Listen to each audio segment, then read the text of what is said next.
บ่ายสูงพี่น้องผู้ปันแห้งสื่อข่าวแซนมีเดียข่าวดังเสียงนะคะเนาะเมื่อในก็แม่นยาในวันที่20เดือนธันวาคม2025นะคะปุณดาในรายการข่าวตอนในเดียวตั้งข่าวเงาเกี่ยวกับไปลองตับกลางหาวซึกมันจอมส่งเครื่องบินตึกปล่อยหมักสะเนินนาทีอันซึกต่างเทียนเอาเอกเขากุมกำมาได้เป็นเนินจีเวงมันตรงจีเวงนำสันและเวงเมืองเงาะซื้อในหาวแห้งนะครับ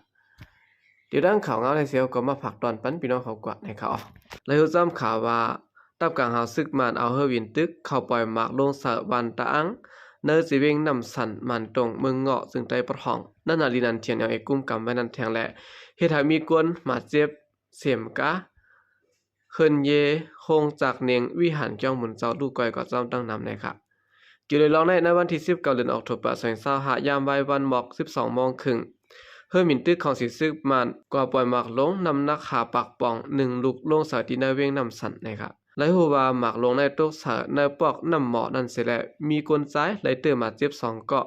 เฮินเยกลเมืองลูกก่อย2หลังคงจากเฮ็ดเน่งลูกก่อย1หลังและกาเขมอดไผลูกก่อย5ลำกากลเมืองลูกก่อย4ลำนะครับนอกเหลือสิในก็ในข่าวยามไว้วันหมอก12 โมงคืนนั้นกล้วยหนังเก่าเนี่ยเนาะเฮือมินตึกของสิซึกมันกว่าปล่อยหมากลงหาปากปอง1ลูกลงสาดินเนอร์ปอกอ่องแคมฉะ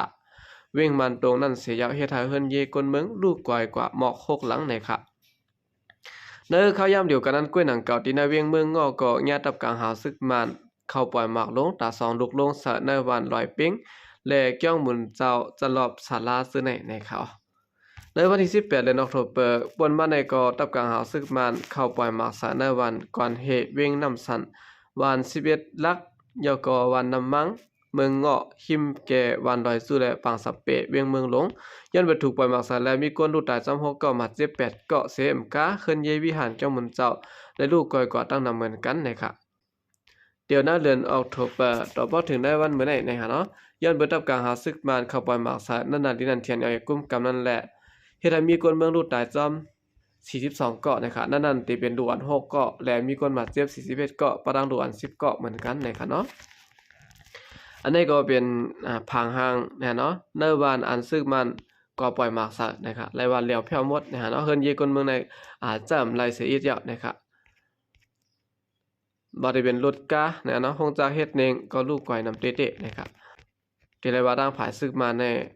ปล่อยปันเทียนเอาเองเขาไล่อยู่ไล่เศร้าลีๆนะครับ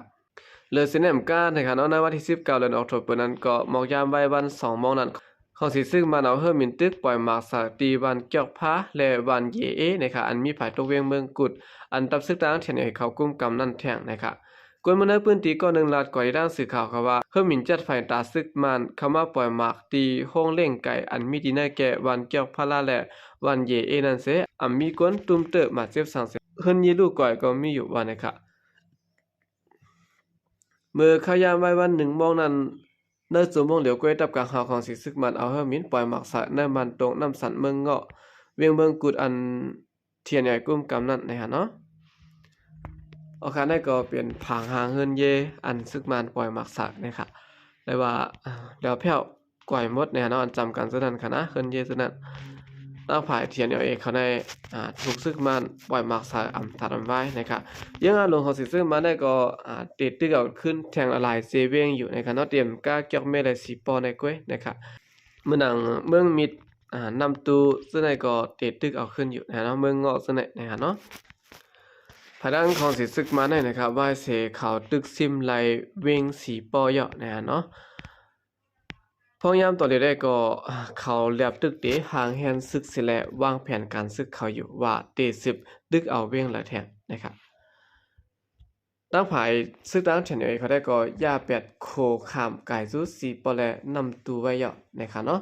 ยันเบอร์โกของสีซึกมันลูกเอาตีสีปอเสเมื่อแถมแฮงตึกตีนำตูนะครับ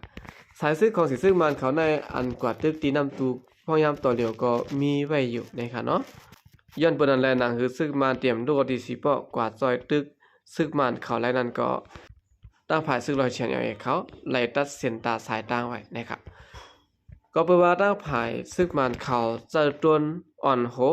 เขาตึกยื้อแหละ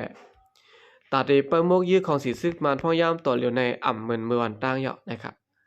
ก็เปิดว่าตั้งผายของสีซึกมันเขาเจอต้นกว่าจับข่าว อ่อนตั้งเสก็ปล่อยหมากสากอ่อนตั้งและ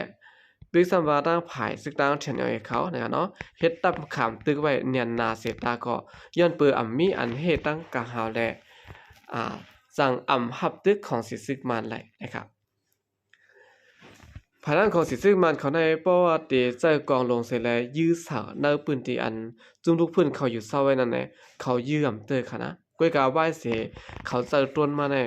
มันเมียนย่ำนั่นค่ะเนาะมือก่อนในตีเลยว่าตั้งผายซึกมันเขาในเปลี่ยนบางตึกกันตั้งจุ่มลูกพื้นเขาก่ออ่ำเตอเคิกจุ่มลูกพื้นเขานะครับเนาะอันเขายื้อมือก่อนในเขาเอาเสียงหลังมันวะนะครับ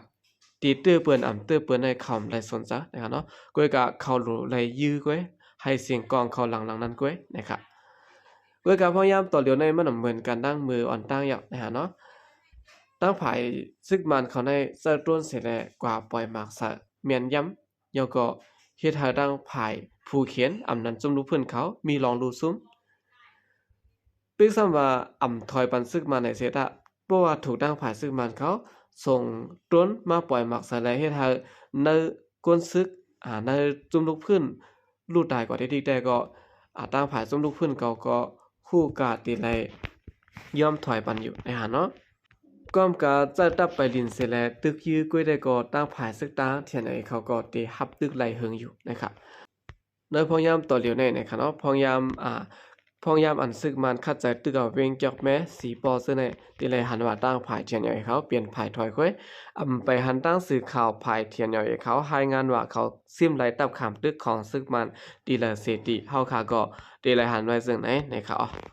สืบเสร็จแล้วเขาขึ้นมาถ่อมด้วยข่าวเงาเกี่ยวกับเวลองก้นดักหลอมเข้าเมืองไทยญาติยับกว่า1ปาก62เกาะนะครับย้อนเปิดการเมืองนิ่มเศร้ามีลองห่มลมการหากินเล่งต้องอย่าผืดแลก้นเมืองห่มตุ้มอ่อนกันไปออกนอกเมืองกูมือกูวัน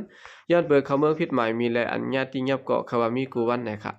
ในวันที่19เดือนธันวาคม25นั้นเข้ายามกลางใน9 โมงครึ่งในเกาะตั้งผายจนาติ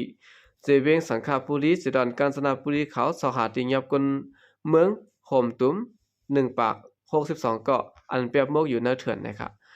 เกี่ยวกับเรื่องในด้านสื่อข่าวไทยข่าวกาญจนบุรีเตรียมบอกว่าเมื่อก่อนหน้านั้นมีสายลับปองข่าวมาตีปูก้างปูเกเขาว่าที่เนื้อเถื่อนอันมีผายตกวันหินแหลงถ้าขนุนสิเวงสังฆาบุรีนั้นไหลหันก้นแปลกหน้ามามีไว้ตั้งน้ำหลีทางเติมไว้ในแหละจังไรป้ากันตั้งจนาตีลายผายลายปลาสิแลก็กดทัดด้วยนะครับ2-3ไหลหันก้นหลอมเข้าเมืองมาเปรียบโมกอยู่ไว้ตั้งน้ำตั้งหลาย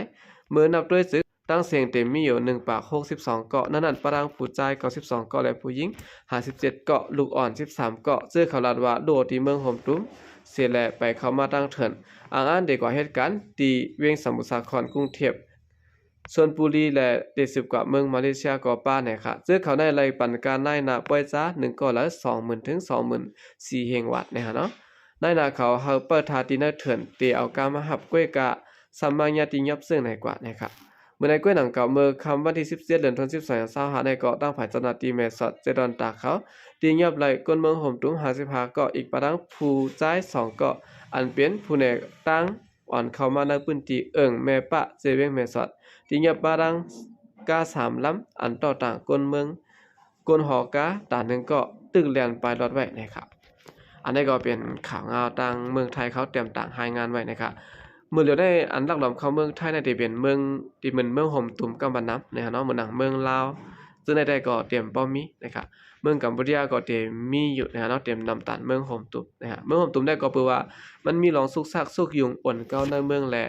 อาจจังอ่อนกันไปเข้ามาหาเหตุการณ์ที่ในเมืองไทยในก็ว่าไหลนะครับค่ะกำเดือนสนัยก็ยินจมนับยามกลุ่มมันถึงพี่น้องผู้กำแถมปัญหากระดังเสียงอยู่ค่ะยินจมนับยามนำเสข่าวใจก็เดียประสงค์ค่ะ